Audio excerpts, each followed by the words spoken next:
morning, everybody. Well, it might be lunchtime or evening when you're listening to this, but it's the morning here in Melbourne, the day after Boxing Day. And I thought I haven't done a podcast for a while. So I don't even know what to call these anymore. I started off as Sports and TV, then it was Machine Cult, then Built by Wizards. I don't know what I'll call this. I need to come up with a name that I stick with, but that's a hard thing to do for me. And if you know me, you know that I like to jump around and do different things. But I want to talk about sports sedans and sports sedan related news because I know there hasn't been much coming up lately. I haven't been doing anything, and fuck all other people do stuff. So I just wanted to run through what's happening next year with most of the states and a few other things. So without further ado, that's a drum roll. It's a drum roll, just so you know. So Nationals have got their calendar up, and they start round 1, March 21-23 at Sydney Motorsport Park. So that should be pretty cool. That's a good track for the sports sedans, nice fast flowing track. And then we head off to Queensland Raceway, which I went to 2 years ago with the sports sedans, and it was a great track, fantastic. For such a simple track, it's quite challenging, and a lot of what's the right word? It puts a lot of strain on the brakes and the whole car. It's high acceleration, high braking. So again, that should be pretty interesting. Should be interesting to see if the Ingrams go and how their car goes there. They'll only get quicker. And then in August, we're off to Winton. That again will be pretty cool. A different track again, quite tight. I'd hazard a guess that we'll see Darren Hossack there in his RX-7 that he bought off Williams, which is next Go Gear car. Far out, what's his name? Why have I forgotten his name? Dick Ward. Took me a minute, didn't it, guys? Sorry about that. So next Dick Ward car, so that'll be great to see Darren back out there in his own sports sedan. And actually that brings me to, I have heard that the John Goulet Audi does have a new driver, but John won't tell me. So I'm sure that he's waiting to officially announce that. So it'll be good to see. It is not Darren Hossack. It is supposedly a younger driver. Not that Darren is ancient or anything, but obviously he's not a young kid anymore. And then we head off to the Bend Classic in October 25th, 26th, finishing up with, oh my God, probably one of the highlights of sports sedans in Australia. I'm sure the other states don't agree, but 50K plate is a bit of a, grand final of sports sedans. And it's certainly one that throws up some different results due to weather. And if you've been to the island, you know that 1 minute it's 40 degrees, the next minute it's pissing down and flooding the track. So usually we get some version of that and everything in between. So that should be pretty interesting. So that's the Nationals. I do believe that Precision is the sponsor for next year. I'm trying to think if there's any other news related around it. I think they're sort of going back to more of a state combined kind of series, running with different states. The last 2 years have been a big strain financially for teams and for the category to go to these big meetings. And to be honest, outside the normal people, the regular people that are supporting the series, as in showing up and racing, a lot of people didn't. A lot of people, for whatever reason, obviously money will be one of those reasons. It's expensive to do the Nationals. Cheaper than, I should say, than any other national categories. That's something to keep in mind, that they do try and keep the prices down. But a lot of people said they were going to run and they didn't, because who knows why. But a lot of cars, it's the same old problem, sports and ends. A lot of cars in garages, a lot of cars getting built, a lot of cars sitting, waiting. A lot of guys just, I don't know, for whatever reason, maybe because they can't win, they don't want to race. I don't know. Certainly the economic state of Victoria and parts of Australia and the world isn't helping, and with parts being more difficult to get from America and prices going up and our dollar coming down, blah, blah, blah, has definitely hurt sports sedans, a category like sports sedans. What else about Nationals? I've been chatting to them, trying to get them excited about maybe doing a couple of extra classes within Nationals. That hasn't really taken off. I was talking to them about trying to sort of promote Trans Am 1 and also carbureted sports sedans, and sort of having it called the Carburetor Cup. Trans Am 1 is a group of cars that can run in sports sedans, different to Trans Am 2. Don't get it confused. Many people hear the word Trans Am and automatically think of a TA2 car. TA1 cars are very different. That's like the Wall Racing one, Dean Cams. There's a bunch of them. Crompton's Mustang, things like that. Now, a Trans Am 1 car can be purchased from America. At the moment, I probably, like with our dollar shit, it's probably still going to owe you about 100K, 120, but that's substantially cheaper than building a sports sedan these days. And sports sedans of that kind of level, anything that's from that kind of level up is over 100 grand now anyway here. So they're a pretty good option. And I think that there's enough of them around and enough cars like that. You could technically buy the Lacey Camaro. That's a carbureted sports sedan, so that could be in the carburetor cup. You could get the Dave Cameron Commodore. I'm pretty sure that's a carbureted V8 in a Commodore body, with a Commodore body. That could run cars like that. And I just think that, I just think promoting them and giving them a place on the field. They've already got a place on the field. Don't get me wrong. They can show up and race. But imagine that. You rock up and you do some meetings and you get first or second in the carburetor cup. Now, I know that's just a freaking tin cup or a plastic cup or whatever. But, you see that the club and the category supporting you and promoting you and talking about you as well. At the moment, we pretty much talk about the same 3 or 4 cars that are winning. And it'd be nice to have another group of cars. And maybe we'll see those Trans Ams be a little bit more inspired to come out because they're made to feel a bit more welcome. Just my thoughts. And also, I still won't shut up about heavy metal sports sedans. It's a name that Phil Crompton came up with years back, and I still think it hasn't been really utilised in Nationals or Victoria, to be honest, where they changed its name to Production Sports Sedans, which is boring as shit, and I would rather stick my head in an oven. But heavy metal sports sedan sounds cool. I think it... Again, just trying to, you would have had Trav Condon winning the heavy metal sports sedan series in Nationals, not last year, the year before, maybe last year. I don't know who. He ran 1 or 2, didn't he? But, in 2023, he would have won that. Imagine that. He would have freaking stoked. It would have been a million freaking posts online. It would have been a lot of attention. Other guys would have seen that and gone, maybe I'll drag my Commodore there. Maybe I'll build a proper floor pan sports sedan and come run.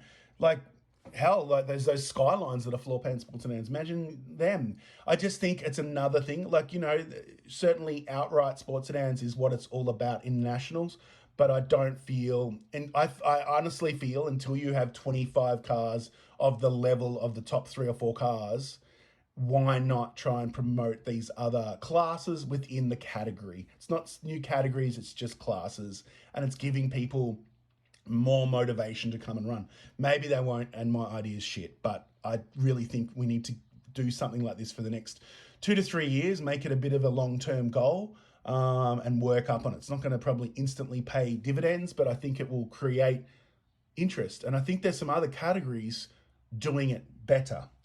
Example, Super TT, they are really promoting some other classes in the category. I suppose it suits their style of racing more, but I think that they're trying to move with the times. They're giving them interesting names and, Outlaw, Tin Tops, it sounds all badass and stuff. And people like that. So instead of calling things production and modified or something like that, try and come up with some cool names. I think that's something that we're missing in sports sedans.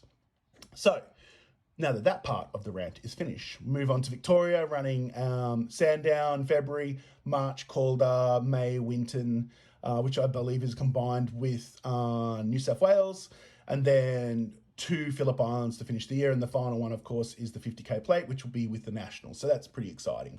New South Wales are running SMP in March, Winton, May, SMP in June, September SMP, and October 1 Raceway. So that's great that they've got 3 tracks, so that's pretty good for New South Wales. Obviously one of them is in Victoria, but it's, hell, who cares? They just want to race more tracks, so I think it's super cool. To South Australia, they're doing Malala in February, March, and then basically the Bend 3 times in March, July, August, but I do believe that they're running some different types of configurations, and then I think it's really good. They're trying to build up numbers.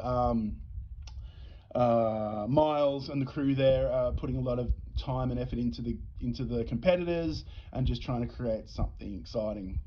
Tasmania seems like it might be falling over and disappearing into a sinkhole because they've created another category for the Porsche guys who are complaining that they are not allowed to run sports sedans, where of course we all know a Porsche isn't with a rear engine is not a sports sedan, but those guys down there have got tin tops, a version of sports sedans. They've got GT fucking thing. They've got lots of things. So I've been speaking to them, and for now, and I'm not going to put them on the list. It sounds like they have a lot of work to do to try and figure out if they're actually got a sports sedan series there. Currently, they really just have a tin top mishmash. Whoever's got the most money can create a category and go race. So I know that sounds really negative towards them, but it's been messy down there. A lot of politics, cars getting built that are clearly not built to regs, and no one gives a shit, and just lots of stuff going on, lots of egos and lots of garbage. So I'm hoping that I'm trying to convince the guys that run sports sedans over there to come run over in Victoria or the Nationals if they can afford it. Victoria if they don't quite have as much money, because it is just a boat trip and an accommodation more. And you know what I mean. I think they get to race at 4 tracks, and Victoria, for good or for bad, generally most of the cars on the grid are sports sedans. Or sports sedan compliant. There's a couple that aren't for some reason. They get let to run, but whatever. That's their thing. I'm not part of their club. And then we move to Sports Compact, which is the new name for the 2-litre guys in Victoria. So they're moving with the times. They've decided. I had a good chat to their president, Trav, and it is his name, isn't it? I'm sure it is. Let's have a look. Yeah, Trav, of course. I don't know. I got confused then. I'm like, is that right? Anyway, Sports Compact 2-litre sports sedans, basically. And they've got some new engine rules and things to try and make the category work with modern small compact cars, sports compact cars. It's changed. It's not like it used to be. So they've got 6 rounds from Winton, the Bend, Calder Park, a couple more at Winton and Calder Park. And I think one of those Wintons is a short track. Look, they're a class category club that is growing. They're really listening to their members. I really enjoy hanging out with those guys. If I had money, I'd have a 2-litre sports compactor as well. Probably get like an 86 or something. I don't know. There's some cool options. So that's a really positive thing. They do their own thing. They had a bit of a... Do I want to go into that? Probably not. They just do their own thing.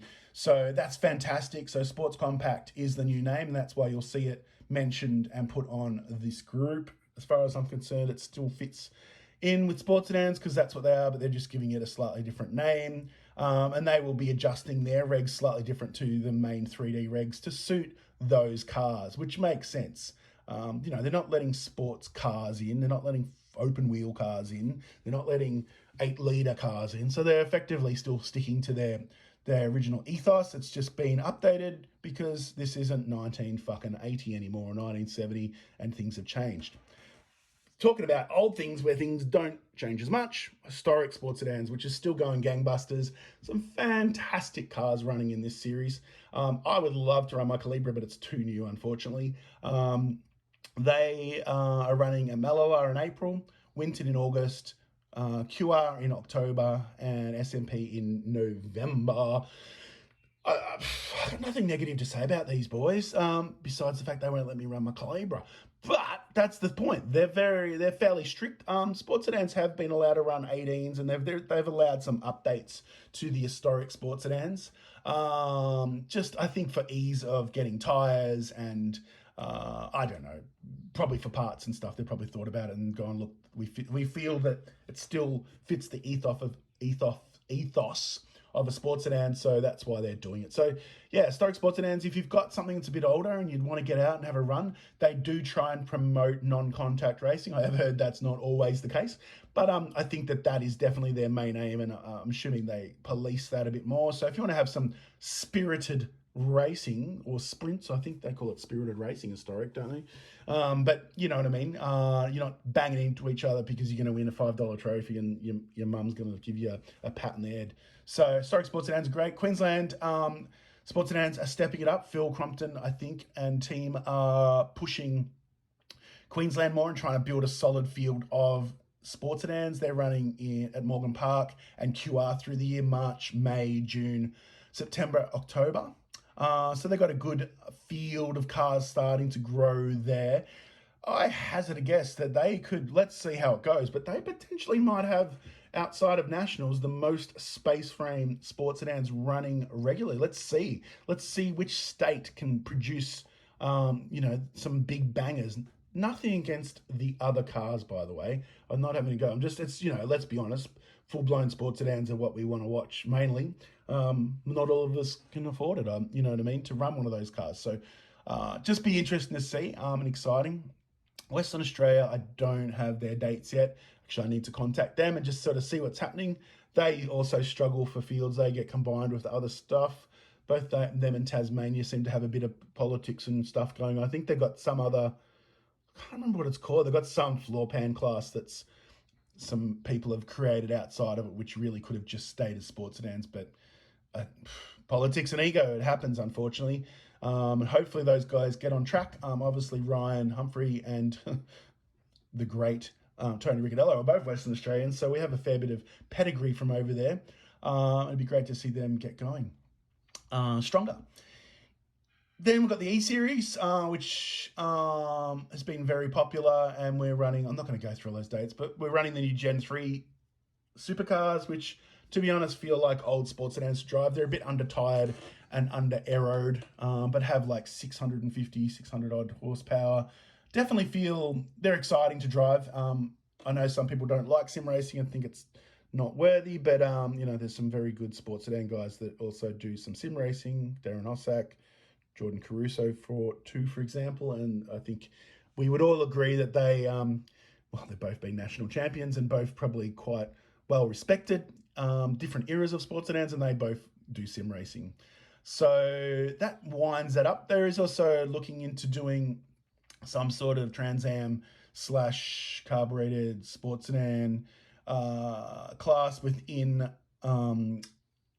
stock cars, but that's still a fair way off in organising and deciding whether that's going to happen for next year. So stay tuned for that. Just another avenue for people to run these types of cars. That's it. So I suppose over the year I'll try and get some interviews with some drivers and different bits and pieces, and just let you all know what's happening. And if you've sat here for 17 minutes, nearly 18 minutes, congratulations to you. You, sir, madam, other, are a fucking winner. So thanks a lot. Let's see what name I come up with this, or if I just call it the same thing. Anyway, everyone, peace out. If you want to know anything about sports sedans, shoot me a message, and I'll try and answer those questions for you. You're welcome.